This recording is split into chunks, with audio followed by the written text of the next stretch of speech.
continuación, personajes. Este programa es apto para toda la familia.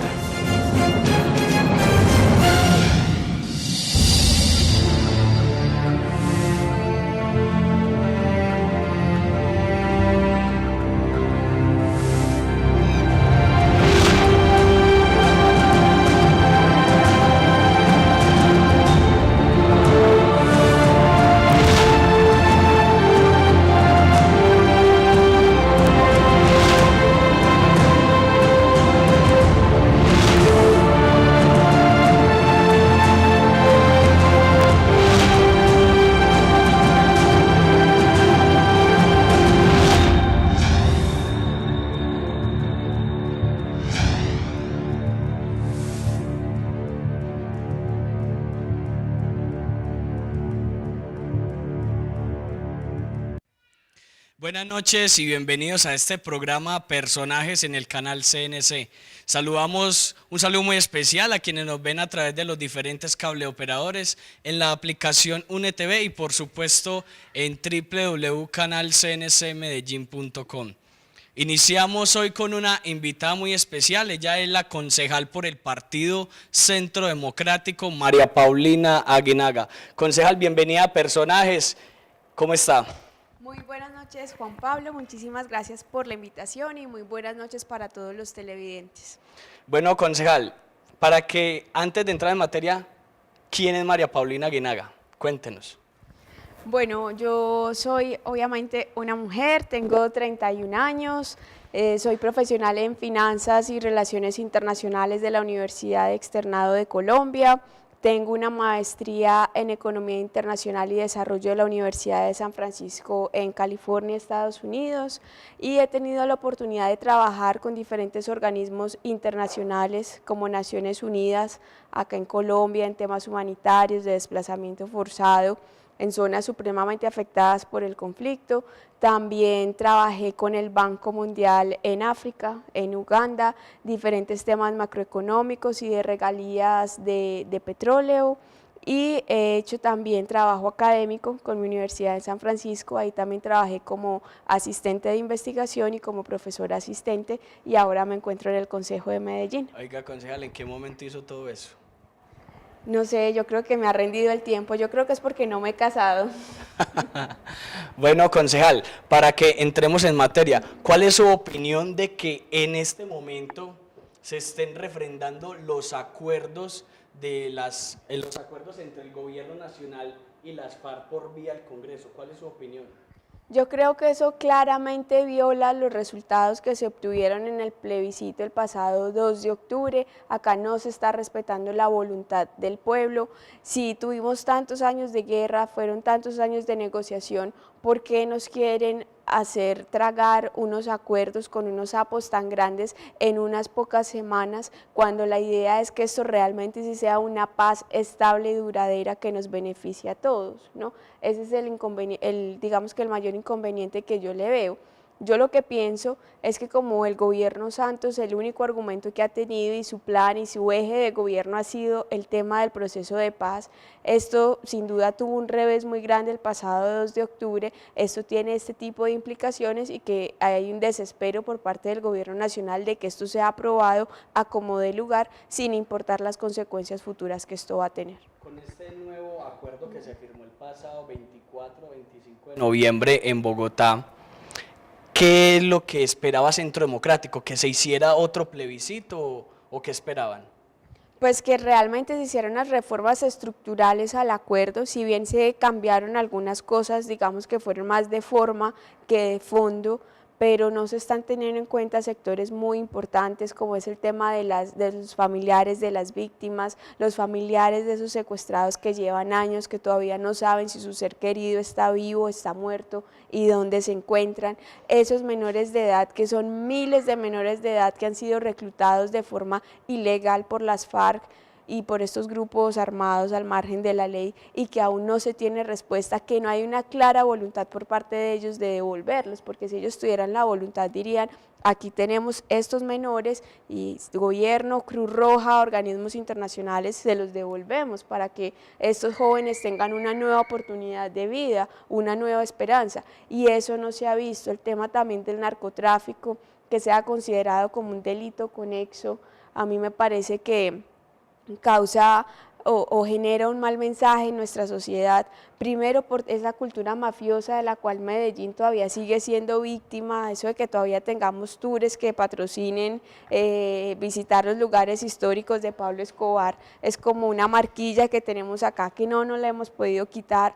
Hoy el DNP sacó unas estadísticas donde decía que pasamos a ser un país consumidor, que estamos de cuartos ya en la región, que es supremamente grave, hubo ese cambio, antes éramos productores no consumidores, ahora somos consumidores, y todo esto es gran parte responsabilidad de estos grupos al margen de la ley, que además han atesorado grandes fortunas con este negocio y que no están dispuestos a devolver un solo peso para reparar las mismas víctimas que ellos causaron todos estos años.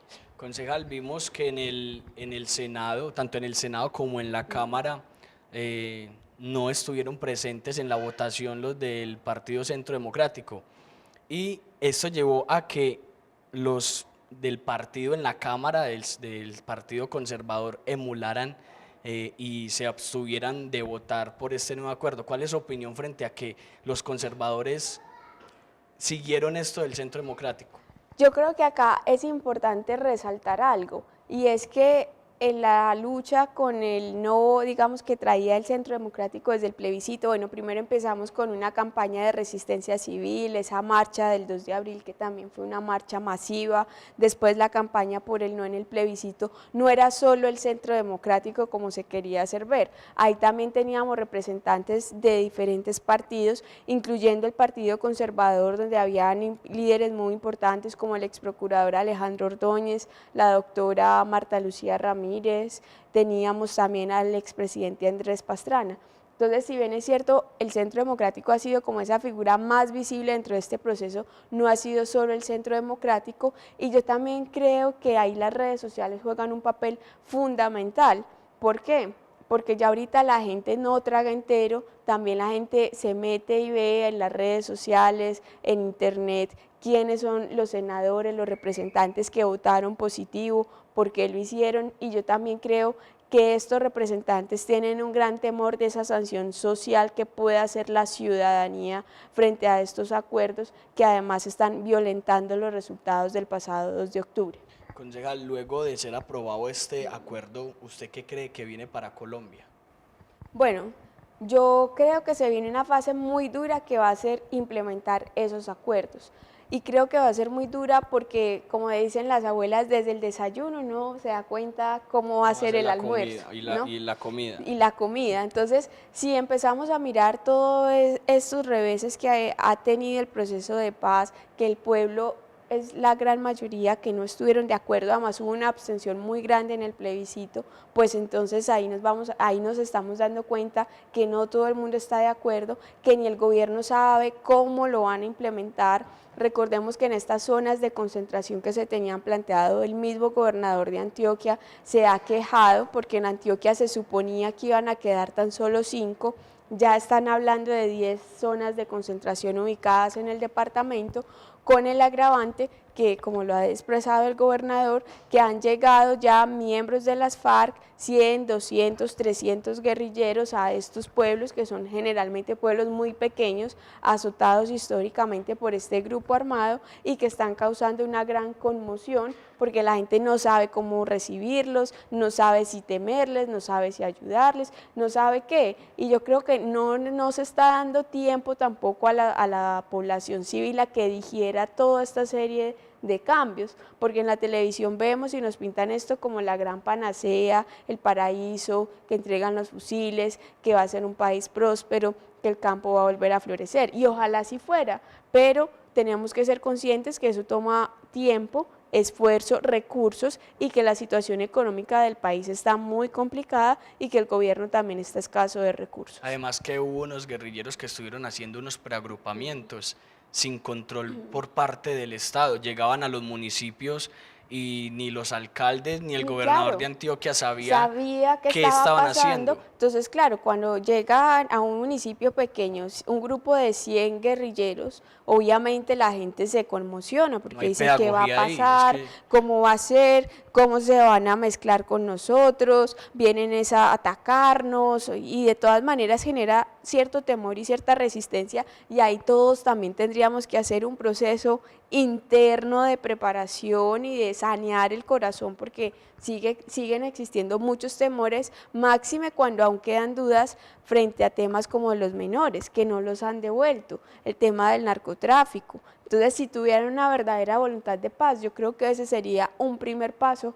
que deberían darle, una muestra de grandeza que le deberían dar al país. Bien lo ha dicho el gobernador de Antioquia, que debe haber un orden y una disciplina para que este Claro, proceso no se y vuelva una controlarlos, guachafita. y cómo va a ser, cómo van a funcionar esas zonas, quién va a estar encargado de la seguridad de ellos, porque inicialmente se había planteado que ellos mismos iban a tener sus propias fuerzas especiales, por llamarlo así, que se encargaran de la vigilancia y del control en estas zonas, pero entonces también sería yo con yo, ¿no?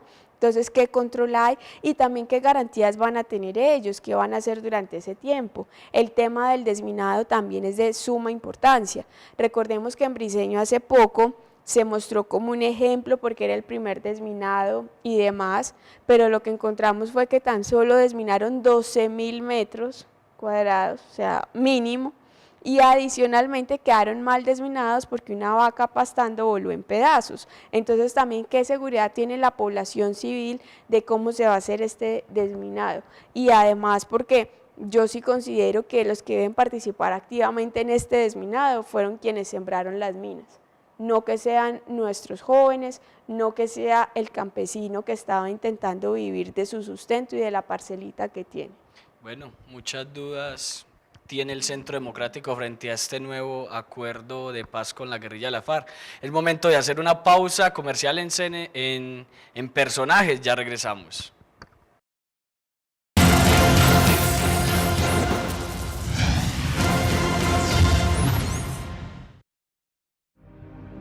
¿Qué significa el proyecto hidroeléctrico Ituango? Es el motor para el desarrollo energético del país.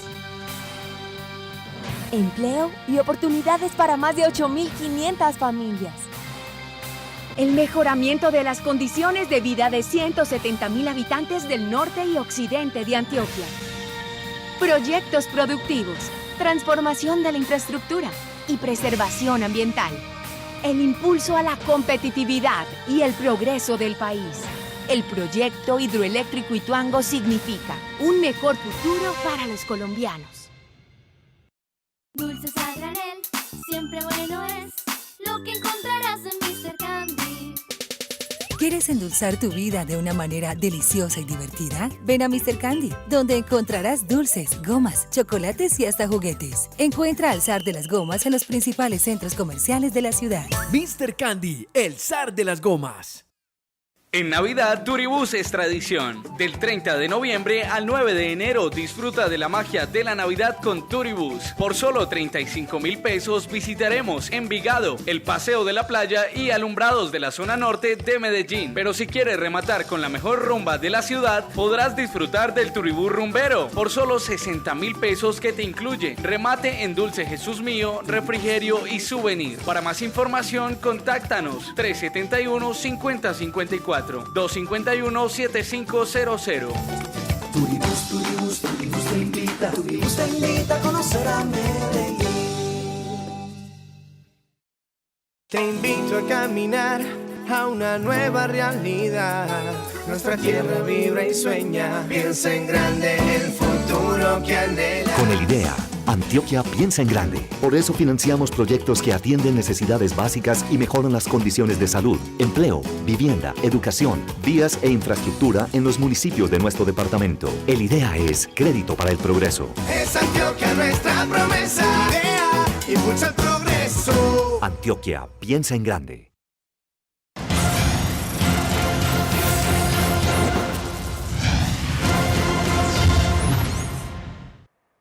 Continuamos en personajes aquí en el canal CNC y continuamos también con nuestra invitada María Paulina Aguinaga, concejal de Medellín por el Partido Centro Democrático.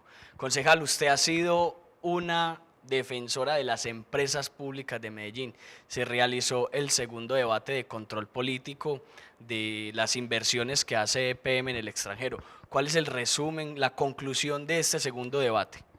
Bueno, yo creo que es importante aclararle a la ciudadanía por qué la importancia de EPM, ¿no? Todos sabemos que es la empresa que nos lleva los servicios públicos de acueducto, alcantarillado, energía y demás. Pero la importancia realmente radica es que gracias a las utilidades que tienen las empresas públicas de Medellín, le transfieren al municipio de Medellín un 55% de esas utilidades. ¿Y qué hace el municipio con esas utilidades? Hacer inversión social, los grandes proyectos que hemos tenido en Medellín, y Medellín es la ciudad que hoy es gracias a esa transferencia o esos excedentes financieros que le ha pasado las empresas públicas de Medellín al municipio. Por eso nosotros tenemos una enorme ventaja frente a otras ciudades como Cali, por ejemplo, que no tienen esta fuente de ingresos tan importantes. ¿Por qué? Porque EPM financia cerca del 30% del plan de desarrollo de Medellín. Entonces es un componente altamente importante para la ciudad. Si a EPM le va bien, vamos a tener más inversión social en Medellín. Si a EPM no hace negocios tan buenos, eso quiere decir que estamos dejando de percibir transferencias y por ende tenemos menos inversión social, y lo más importante es que todos pagamos esto con las tarifas de los servicios públicos, porque si EPM tiene utilidades es porque nosotros somos juiciosos, pagamos nuestra factura de servicios públicos y también es nuestra platica, y los verdaderos dueños de EPM somos la ciudadanía, no es la alcaldía, no es el mandatario de turno, es realmente la ciudadanía los verdaderos dueños de la empresa. En el debate de control político decía usted, concejal, que el 66% de las inversiones que ha hecho EPM en el extranjero tienen un alto riesgo en su rentabilidad. ¿Qué la ha llevado a confirmar esto? Me ha llevado porque le estaba haciendo un seguimiento detenido a los estados financieros de todas y cada una de esas inversiones que EPM tiene en el exterior.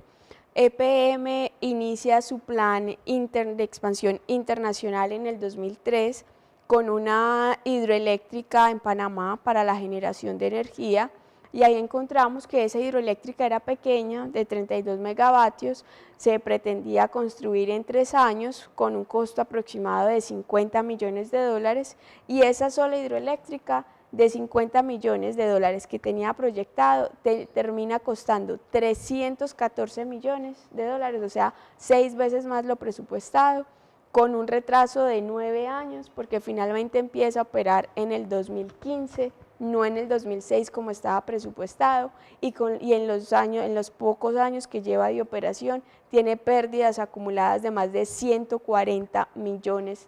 Es decir, que estas inversiones que supuestamente tenían que traer más dinero al municipio, antes se están llevando allá. La idea era importar riqueza, ¿no? Hacer inversiones, llevarnos la platica, importar riqueza de estos países repatriando dividendos, porque si estas empresas estuvieran dando utilidades, nosotros nos traeríamos esas utilidades para acá, sería una forma de importar riqueza. Y en este momento lo que estamos viendo es que nosotros estamos exportando nuestro patrimonio, nuestros ahorros, nuestra riqueza, exportándolo a otros países para traernos las pérdidas, cuando acá todavía tenemos desconectados de agua potable, todavía tenemos desconectados de energía eléctrica, cuando en el departamento de Antioquia, o sea, esto en Medellín, y si uno mira en el departamento de Antioquia hay subregiones con unas grandes necesidades en términos de servicios públicos, tan solo el oriente y el Urabá antioqueño requieren más de 600.000 millones de inversión, el mismo Valle de Aburrá en la parte sur requiere 3.2 billones de pesos, entonces uno no entiende cómo se van a jugar con los ahorros de todos, a costa de la platica de todos, porque todo lo pagamos con las tarifas de servicios públicos, a importar pérdidas de otros países, cuando acá todavía tenemos grandes necesidades. Y esa hidroeléctrica en Panamá es un solo caso. Si uno mira también las inversiones que se han hecho en Chile son altamente riesgosas. En Chile hay dos inversiones, un parque eólico para la generación de energía también, y ese parque eólico tuvo un costo aproximado de 227 millones de dólares. Ahí también hubo un sobrecosto en la construcción porque el megavatio construido salió casi un millón de dólares más caro del promedio que cuesta un megavatio eólico. Este parque también ha tenido pérdidas en el tiempo que lleva de funcionamiento. Tenemos pérdidas cercanas a los 10 millones de dólares, o sea, casi más de 10 millones de dólares, o sea, más de 30.000 millones de pesos colombianos, y además requiere una capitalización de otros 10 millones de dólares, o sea, otros 30.000 millones de pesos colombianos. Si esas inversiones son tan buenas, ¿por qué les tenemos que mandar plata de acá para que puedan subsistir? Y esto trae unas consecuencias, concejal, y es que empresas públicas le debería dar más ingresos, claro, más transferencias al municipio. El tema de Antofagasta, que es la última inversión que realizaron internacionalmente, es yo creo que el más grave y el más preocupante, porque compran una concesión, no es ni siquiera una empresa, una concesión para el suministro de agua potable en una región minera de Chile, en la región de Antofagasta, la compran en 965 millones de dólares a un privado que había comprado esa concesión por 30 años en 186 millones de dólares en el 2003, y EPM, cuando quedan 18 años, paga casi 5 veces más de lo que pagó ese privado. En el 2015 esto tuvo una pérdida equivalente a más de 160.000 millones de pesos colombianos, ¿no? Hay un alto riesgo de que no se recupere esa inversión. Nos dijeron que habían ya recuperado el 45%, y lo que uno va a ver que llaman ellos recuperar la inversión fue que endeudaron la empresa en Chile en 400 millones de dólares, se trajeron la plata para Colombia y dijeron que ya habían recuperado esa plata, pero cuando uno va a ver la deuda, ese pasivo aparece en los estados financieros. Entonces eso no es recuperar la inversión, con el agravante que ahí tenemos en juego más casi 3 billones de pesos. ¿Qué no hubiéramos hecho nosotros con esa inversión acá, máxime cuando tenemos desconectados de agua potable? Concejal, se puede concluir. Bueno, el Consejo de Medellín aprobó un presupuesto para el 2017 de 4.6 billones de pesos. Se puede concluir que si estas inversiones de EPM en el extranjero fueran más rentables, ese presupuesto para el próximo año pudo haber sido más alto. Sí, claro, o sea, sin duda alguna. ¿Por qué lo digo? Porque en el extranjero están invertidos cerca de 7 billones de pesos, 7 billones de pesos. Ellos han dicho que el criterio para ellos invertir es al menos una rentabilidad del 10%.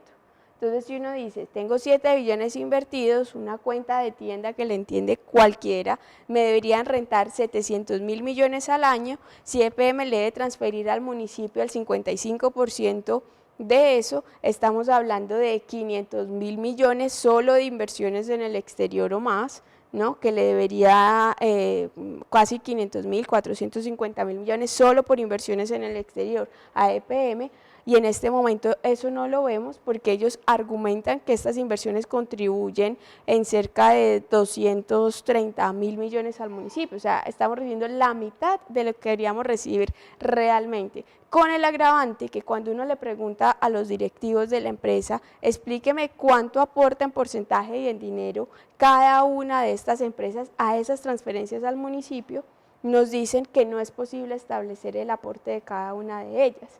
Entonces queda uno altamente preocupado porque en manos de quién está nuestro patrimonio. Yo no creo que un Sarmiento Angulo, un Santo Domingo, pregunte a sus directivos, oiga, ¿cuánto me está rentando cada una de las empresas del grupo? Y que ellos no lo sepan. Concejal, una respuesta corta. ¿Qué ha dicho el gerente de EPM, las directivas de EPM? ¿Qué explicaciones dan frente a esto? No, la verdad es que no han dado las explicaciones que estén a la altura. Han ido 2 veces al consejo, no han hablado en términos de utilidades ni de rentabilidades, se limitan a decir que ha sido muy bueno, no hablan de ingresos, pero yo puedo tener unos ingresos muy altos y al final tener pérdidas, ¿no? Entonces tratan de confundir la gente, de evadir el debate, pero yo sí llamo a la ciudadanía que se pronuncie porque estos malos manejos los han hecho con el patrimonio de todos, porque todos lo hemos pagado a través de las tarifas de los servicios públicos, y si es que tienen tanto exceso de liquidez que por eso se van a botar la plata en el exterior, nos deberían bajar entonces las tarifas, para que así le retribuyan ese beneficio a los verdaderos dueños, que es la ciudadanía. Concejal, muchísimas gracias por estar en Personajes aquí en el canal CNC. Muchísimas gracias, Juan Pablo. Quedan otros temas pendientes, pero estaré presta a venir a explicar a la ciudadanía. Aquí puede venir cuando quiera. La estaremos esperando de nuevo en Personajes. Somos soldados de Dios, como dice nuestro director Luis Javier Castaño. Agradecemos a David, Yurani, Daniel, Jason. Feliz noche.